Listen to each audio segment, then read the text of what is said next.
그날 저는 죽음을 기다리고 있었습니다. 지리산 깊은 산속 사람의 발길이 닿지 않는 곳에 버려진 채로요.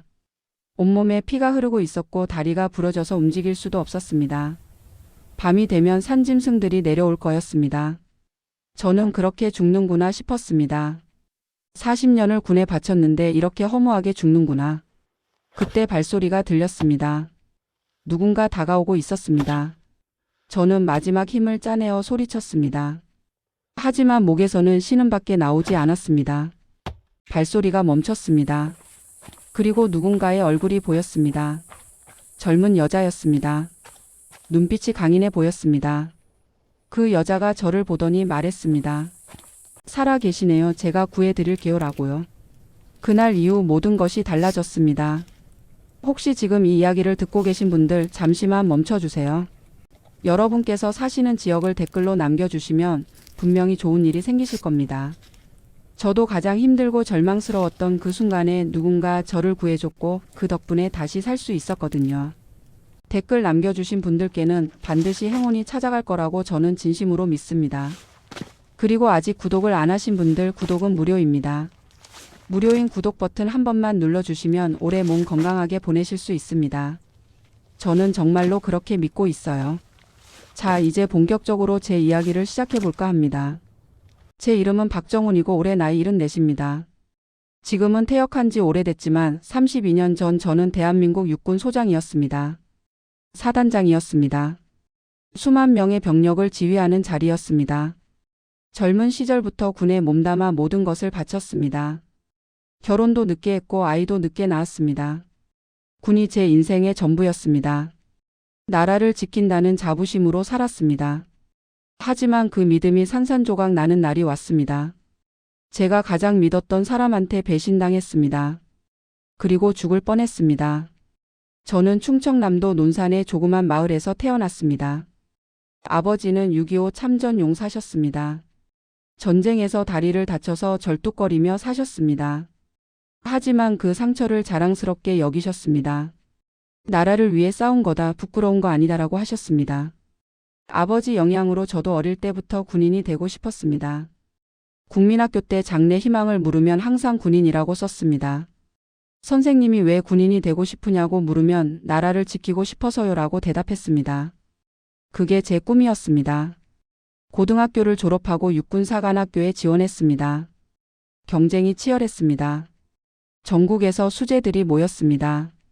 하지만 저는 합격했습니다.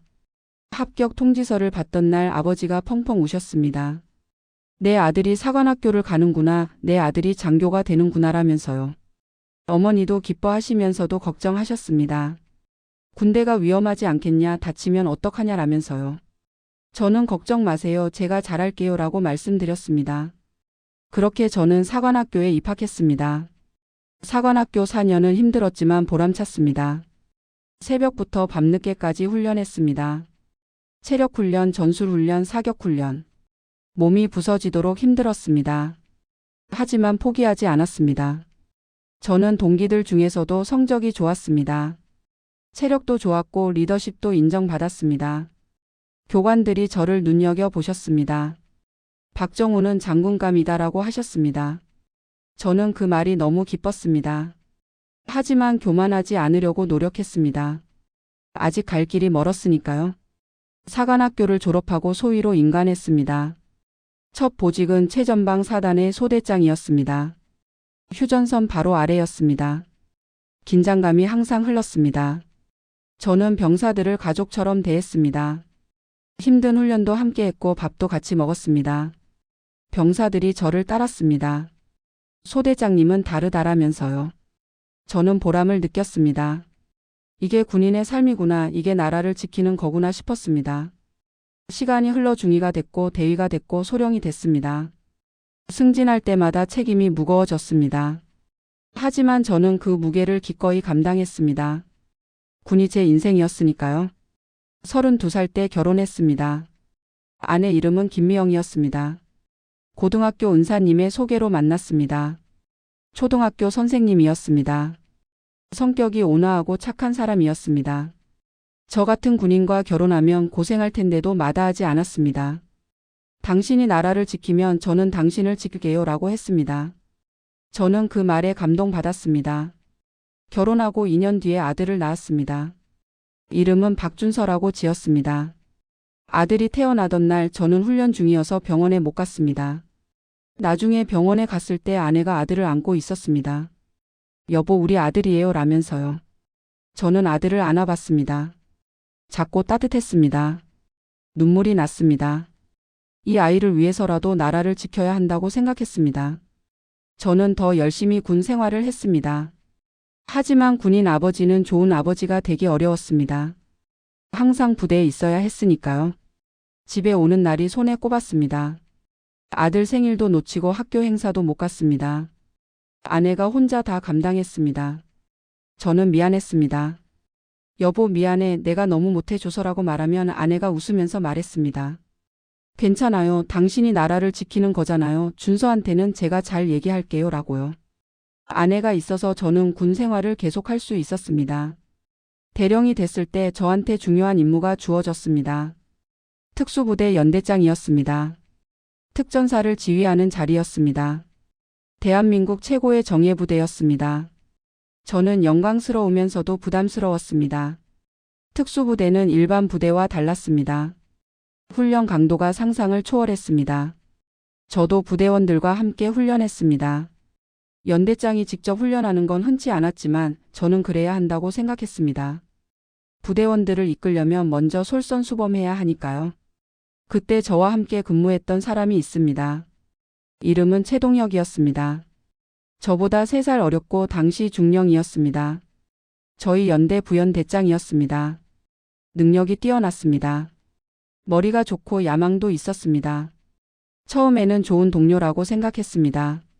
일도 잘하고 저를 존경하는 것 같았습니다. 연대장님, 저도 연대장님처럼 되고 싶습니다 라고 말하곤 했습니다. 저는 그를 후배로서 아꼈습니다. 많은 것을 가르쳐 줬습니다. 하지만 그게 제 실수였습니다. 저는 그 사람의 본심을 몰랐습니다. 준장으로 진급하면서 저는 사단 부사단장이 됐습니다. 그리고 5년 뒤에 소장으로 진급하면서 사단장이 됐습니다. 사단장은 제 꿈이었습니다. 수만 명의 병력을 지휘하는 자리. 나라를 지키는 최전선의 지휘관. 저는 벅찬 마음으로 임무를 수행했습니다. 취임식 날 아내와 아들이 왔습니다. 아들 준서는 이미 대학생이었습니다. 준서가 저한테 말했습니다. 아버지 자랑스러워요라고요. 저는 눈물이 날 뻔했습니다. 평생 군인으로 살면서 힘들었지만 그 한마디에 다 보상받는 기분이었습니다. 최동혁도 승진해서 대령이 됐고 다른 부대 연대장이 됐습니다. 하지만 우리는 계속 연락을 유지했습니다. 군내 인맥이라는 게 그런 겁니다. 서로 도움을 주고받으면서 관계를 유지하죠. 저는 최동혁을 여전히 후배로서 챙겨줬습니다. 승진할 때 추천서도 써줬고 좋은 보직 받을 수 있게 도와줬습니다. 최동혁이 고마워했습니다. 선배님, 평생 은혜 잊지 않겠습니다 라면서요. 저는 그 말을 믿었습니다. 문제가 생긴 건 제가 사단장이 된 지 2년째 되던 해였습니다. 군 내부에 비리 사건이 터졌습니다. 방산 비리였습니다. 무기 납품 과정에서 뇌물이 오간 거였습니다. 수사가 시작됐습니다. 저는 그 사건과 관련이 없었습니다. 하지만 누군가 저를 연루시키려고 했습니다. 익명의 제보가 들어왔습니다. 박정훈 소장이 방산 비리에 연루돼 있다, 뇌물을 받았다라는 내용이었습니다. 저는 황당했습니다. 뇌물을 받은 적이 없었습니다. 저는 평생 청렴하게 살았습니다. 누가 이런 거짓 제보를 했는지 알 수 없었습니다. 수사팀이 저를 조사했습니다. 저는 당당하게 임했습니다. 저는 아무것도 한 적 없습니다. 조사하시면 알게 될 겁니다 라고요. 하지만 이상한 증거들이 나왔습니다. 제 명의의 은행 계좌에 수상한 돈이 입금돼 있었습니다. 저는 그 돈의 존재를 몰랐습니다. 누군가 조작한 거였습니다. 상황이 점점 나빠졌습니다. 저는 직위 해제됐습니다. 수사가 진행되는 동안 보직에서 물러나야 했습니다. 언론에 기사가 나기 시작했습니다. 현역 소장 방산 비리 연루 의혹이라면서요. 제 이름이 실렸습니다. 저는 하루아침에 범죄자 취급을 받게 됐습니다. 아내가 충격을 받았습니다. 여보, 이게 무슨 일이에요? 당신이 그런 사람이 아닌 거 나는 알아요 라면서 울었습니다. 아들 준서도 걱정했습니다. 아버지, 저 믿어요. 아버지는 그런 분 아니에요 라고요. 가족의 믿음이 저한테는 유일한 위로였습니다. 수사가 석 달째 계속됐습니다. 저는 결백을 주장했지만 증거가 저한테 불리하게 조작돼 있었습니다. 누군가 철저하게 준비한 것 같았습니다. 저는 억울했습니다. 40년을 군에 바쳤는데 이런 누명을 쓰다니. 저는 진범을 찾아야 한다고 생각했습니다. 누가 저를 함정에 빠뜨렸는지 알아내야 했습니다. 그때 한 통의 전화가 왔습니다. 최동혁이었습니다. 선배님, 제가 도와드릴 게 있습니다. 만나실 수 있으시겠습니까? 라고요. 저는 반가웠습니다. 이 어려운 시기에 연락해주는 후배가 고마웠습니다. 그래, 어디서 만날까? 라고 물었습니다. 최동혁이 말했습니다. 지리산 근처에 저희 친척 별장이 있습니다. 조용한 곳이라 거기서 만나시죠. 중요한 정보가 있습니다. 라고요. 저는 의심하지 않았습니다. 최동혁을 믿었으니까요. 약속 날짜에 저는 지리산으로 갔습니다. 혼자였습니다. 최동혁이 다른 사람은 데려오지 마십시오. 민감한 정보라서요 라고 했거든요. 산속 깊은 곳에 있는 별장이라고 했는데 길이 험했습니다. 저는 등산복을 입고 걸어갔습니다. 한참을 걸으니까 작은 건물이 보였습니다. 별장이라고 하기엔 초라했습니다. 뭔가 이상하다는 느낌이 들었습니다. 문을 열고 들어갔습니다. 안에 최동혁이 있었습니다. 하지만 혼자가 아니었습니다. 낯선 남자 3명이 함께 있었습니다. 인상이 험악했습니다. 저는 직감적으로 위험을 느꼈습니다. 동혁아, 이게 무슨 상황이냐? 라고 물었습니다. 최동혁이 웃었습니다. 차가운 웃음이었습니다. 선배님, 미안합니다. 이렇게 될 줄은 저도 몰랐는데요 라면서요. 저는 상황을 파악했습니다. 함정이었습니다. 최동혁이 저를 함정에 빠뜨린 거였습니다. 저는 물었습니다. 왜 이러는 거냐? 내가 너한테 뭘 잘못했냐? 라고요. 최동혁이 말했습니다. 선배님이 잘못하신 거 없어요. 그냥 선배님이 방해가 돼서 그래요. 선배님이 없어지면 제가 올라갈 수 있거든요 라고요. 저는 이해할 수 없었습니다. 그래서 나한테 누명을 씌운 거냐? 방산 비리에 연루시킨 게 너냐? 라고 물었습니다. 최동혁이 고개를 끄덕였습니다. 네, 제가 했습니다. 선배님 계좌에 돈 넣은 것도 익명 제보한 것도 다 저예요 라면서요. 저는 분노가 치밀어 올랐습니다. 이자가 나를 배신했구나. 내가 그렇게 챙겨줬는데 이렇게 갚는구나. 저는 달려들려고 했습니다. 하지만 험악한 남자들이 저를 붙잡았습니다. 저는 힘으로 당해낼 수 없었습니다. 3명한테 한꺼번에 당하니까요. 저는 구타당했습니다. 주먹과 발길질이 쏟아졌습니다. 온몸이 부서지는 것 같았습니다. 저는 쓰러졌습니다. 최동혁이 남자들한테 말했습니다. 산속 깊은 곳에 버려 여기서 죽든 짐승한테 먹히든 상관없어. 그냥 사라지게 해라고요. 남자들이 저를 들어서 차에 실었습니다. 저는 의식이 흐려졌습니다. 얼마나 시간이 지났는지 모릅니다. 정신을 차려보니 저는 산속 어딘가에 버려져 있었습니다. 주위에 아무것도 없었습니다. 그냥 나무와 바위뿐. 몸 전체가 아팠습니다. 다리가 이상한 각도로 꺾여 있었습니다. 부러진 것 같았습니다. 움직일 수가 없었습니다. 저는 절망했습니다. 여기가 어딘지도 모르고 구조를 요청할 방법도 없고 핸드폰은 빼앗겼습니다. 소리를 질러봤지만 산속이라 아무도 없었습니다. 메아리만 돌아왔습니다. 저는 죽는구나 싶었습니다. 이렇게 허무하게 죽는구나. 아내한테 미안하다는 말도 못하고 아들한테 잘 살라는 말도 못하고. 저는 눈을 감았습니다. 이대로 죽자고 생각했습니다. 하루가 지났습니다. 밤이 되니까 추웠습니다. 이가 딱딱 부딪혔습니다. 배도 고팠습니다. 목도 말랐습니다. 하지만 물도 없고 음식도 없었습니다. 저는 빗물이라도 마시려고 입을 벌렸지만 비는 오지 않았습니다. 밤새 의식이 오락가락했습니다. 환각이 보이기 시작했습니다. 아내가 보였습니다. 아들이 보였습니다. 돌아가신 아버지도 보였습니다. 아버지, 저 죽는 건가요? 라고 물었습니다. 아버지가 고개를 저으셨습니다. 아직 아니냐 버텨라라고 하셨습니다. 둘째 날도 지났습니다. 저는 점점 약해지고 있었습니다. 다리 상처에서 염증이 생긴 것 같았습니다. 열이 났습니다. 온몸이 불덩어리 같았습니다. 저는 더 이상 못 버틸 것 같았습니다. 눈을 감고 죽음을 기다렸습니다. 그때 발소리가 들렸습니다. 처음에는 환청인 줄 알았습니다. 하지만 점점 가까워졌습니다. 사람의 발소리였습니다. 저는 마지막 힘을 짜내어 소리쳤습니다. 하지만 목에서는 신음밖에 나오지 않았습니다. 발소리가 멈췄습니다. 그리고 누군가의 얼굴이 보였습니다. 젊은 여자였습니다. 등산복을 입고 있었고 배낭을 메고 있었습니다. 눈빛이 강인해 보였습니다. 놀란 표정으로 저를 내려다봤습니다. 아저씨 괜찮으세요? 살아 계세요? 라고 물었습니다. 저는 힘겹게 입을 열었습니다.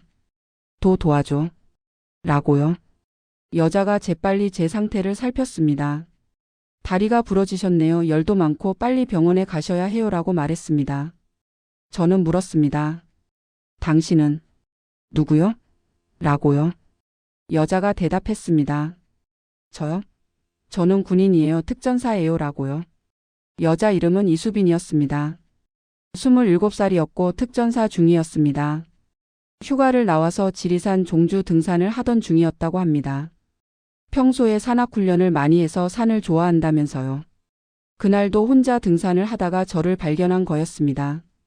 아저씨 제가 구해드릴게요. 조금만 버티세요라고 말했습니다. 하지만 상황이 쉽지 않았습니다. 저는 움직일 수 없었고 산속 깊은 곳이라 핸드폰도 터지지 않았습니다. 구조대를 부를 방법이 없었습니다. 수빈 씨가 고민하더니 말했습니다. 제가 아저씨를 업고 내려갈게요 라고요. 저는 깜짝 놀랐습니다. 무슨 소리요? 나는 몸무게가 70kg가 넘소 여자 혼자 어떻게? 라고 말했습니다. 수빈 씨가 웃었습니다. 저 특전사예요. 이 정도는 해요 라면서요. 수빈 씨가 저를 업었습니다. 작은 체구인데 힘이 장사였습니다. 저를 등에 업고 산길을 내려가기 시작했습니다. 험한 산길이었습니다. 바위도 있고 경사도 급했습니다. 하지만 수빈 씨는 한 발 한 발 내딛었습니다. 땀이 비 오듯 흘렀습니다. 숨이 거칠어졌습니다. 하지만 멈추지 않았습니다. 저는 미안하고 고마웠습니다. 내려놔요. 나 때문에 당신까지 죽으면 안 돼요라고 말했습니다. 수빈 씨가 대답했습니다. 안 돼요. 군인은 전우를 버리지 않아요라고요. 몇 시간을 걸었습니다. 날이 어두워지기 시작했습니다. 수빈 씨도 지쳐가고 있었습니다. 하지만 멈추지 않았습니다. 드디어 핸드폰이 터지는 곳에 도착했습니다. 수빈 씨가 바로 119에 전화했습니다. 구조 요청합니다. 지리산 등산로에 부상자가 있습니다. 위치는? 이라면서 좌표를 알려줬습니다. 구조대가 온다고 했습니다. 저는 안도했습니다. 살았구나. 살았어. 구조대가 도착하기까지 1시간 반이 걸렸습니다. 그 사이에 수빈 씨가 제 상처를 응급처치해줬습니다. 배낭에서 구급 약품을 꺼내서 소독하고 붕대를 감아줬습니다. 아저씨 조금만 버티세요. 곧 구조대가 와요라면서 계속 제 정신을 붙잡아줬습니다. 저는 수빈 씨한테 물었습니다. 왜 이렇게까지 해주는 거요? 모르는 사람인데라고요. 수빈 씨가 말했습니다. 그냥요. 사람이 죽어가는데 모른 척할 수 없잖아요. 그리고 저도 군인이니까요 라고요. 구조대가 도착했습니다. 저는 들것에 실려서 헬기로 병원에 이송됐습니다. 의식이 점점 흐려졌습니다. 마지막으로 수빈 씨 얼굴이 보였습니다. 고마워요. 라고 말하려는데 그대로 정신을 잃었습니다. 눈을 떴을 때 저는 병원 침대에 누워 있었습니다. 아내와 아들이 옆에 있었습니다. 아내가 펑펑 울고 있었습니다. 여보 정신 차렸어? 여보. 라면서요. 아들도 눈물을 글썽이고 있었습니다. 아버지 살아계셔서 다행이에요 라면서요. 저는 힘겹게 말했습니다. 미안해 걱정시켜서라고요. 의사가 들어왔습니다. 기적입니다. 이틀 동안 산속에서 버티신 거잖아요. 보통 사람은 못 버텼을 겁니다. 라고 말했습니다. 저는 입원해서 치료를 받았습니다. 다리 수술을 했습니다. 감염도 심해서 오래 치료해야 했습니다. 회복하는데 석 달이 걸렸습니다. 그 사이에 저는 최동혁에 대해 생각했습니다. 그자가 나를 죽이려고 했구나. 내가 죽으면 증거가 사라지고 자기는 무사할 거라고 생각한 거겠지. 하지만 나는 살았습니다. 이제 반격할 차례였습니다. 태어나고 나서 저는 수사에 적극적으로 협조했습니다. 최동혁이 저를 모함한 증거를 찾아야 했습니다. 저는 변호사를 선임하고 진실을 밝히기 위해 노력했습니다. 그리고 수빈 씨를 찾았습니다. 수빈 씨는 휴가가 끝나고 부대로 복귀한 상태였습니다. 저는 수빈 씨 부대에 연락해서 만남을 요청했습니다. 수빈 씨를 다시 만났습니다. 건강해 보였습니다. 저는 깊이 인사했습니다. 그때 당신 아니었으면 나 죽었소. 은혜 평생 잊지 않겠소라고요. 수빈 씨가 웃으면서 말했습니다. 아저씨 살아계셔서 다행이에요. 병원에서 잘 회복하셨다고 들었어요. 라고요. 저는 수빈 씨한테 제 신분을 밝혔습니다. 육군 소장이라고요. 수빈 씨가 깜짝 놀랐습니다. 네? 소장님이셨어요? 저는 그냥 등산객인 줄 알았어요. 라면서요. 저는 수빈 씨한테 모든 걸 말해줬습니다. 최동혁한테 배신당한 일, 산속에 버려진 일, 지금 누명을 쓰고 있는 일. 수빈 씨가 분노했습니다. 그런 나쁜 사람이 있어요? 같은 군인이 어떻게 그럴 수 있어요? 라면서요. 저는 말했습니다. 그래서 진실을 밝혀야 하오. 도와줄 수 있겠소? 라고요. 수빈 씨가 고개를 끄덕였습니다. 당연하죠. 제가 할 수 있는 거면 뭐든 하겠습니다. 라고요. 수빈 씨가 중요한 정보를 가져다 줬습니다. 수빈 씨 선임 중에 최동혁 부대에서 근무했던 사람이 있었습니다. 그 사람한테 물어봤더니 최동혁에 대한 안 좋은 소문이 많았다고 합니다. 부하들한테 폭언하고 상관한테는 아부하고 출세를 위해서는 뭐든 하는 사람이라고요. 그리고 방산업체 사람들과 자주 만났다는 목격담도 있었습니다. 저는 그 정보를 가지고 수사팀에 제보했습니다. 수사팀이 최동혁을 조사하기 시작했습니다. 처음에는 최동혁이 부인했습니다. 저는 아무것도 모릅니다. 박 소장님이 저를 모함하는 겁니다. 라면서요. 하지만 증거가 나왔습니다. 최동혁 계좌에서 방산업체로부터 받은 뇌물이 발견됐습니다. 그리고 저를 모함하기 위해 제 계좌에 돈을 입금한 기록도 나왔습니다. 최동혁이 저지른 범죄가 하나씩 드러났습니다. 가장 결정적인 증거는 저를 산속에 버린 남자들이었습니다. 그들을 찾아서 조사했더니 최동혁이 돈을 주고 고용한 사람들이었습니다. 그들이 자백했습니다. 최동혁 대령이 시켜서 그랬습니다. 저 사람을 죽이라고 했습니다. 라고요. 살인 미수였습니다. 최동혁은 뇌물수수뿐만 아니라 살인 미수까지 저지른 겁니다. 최동혁이 구속됐습니다. 재판이 열렸습니다. 저는 증인으로 출석했습니다. 법정에서 최동혁을 봤습니다. 예전에 당당한 모습은 없었습니다. 초라하고 비참해 보였습니다. 저는 증언했습니다. 최동혁이 저한테 한 짓을 모두 말했습니다. 최동혁이 저를 쳐다봤습니다. 눈빛에 원망이 담겨 있었습니다. 하지만 저는 당당했습니다. 잘못한 건 저가 아니라 최동혁이니까요. 판결이 났습니다. 최동혁은 뇌물수수, 살인미수, 무고 등 여러 가지 제목으로 징역 20년을 선고받았습니다. 불명예 제대도 당연히 따라왔습니다. 군복을 벗어야 했습니다. 군인으로서의 명예, 지위, 연금 다 잃었습니다.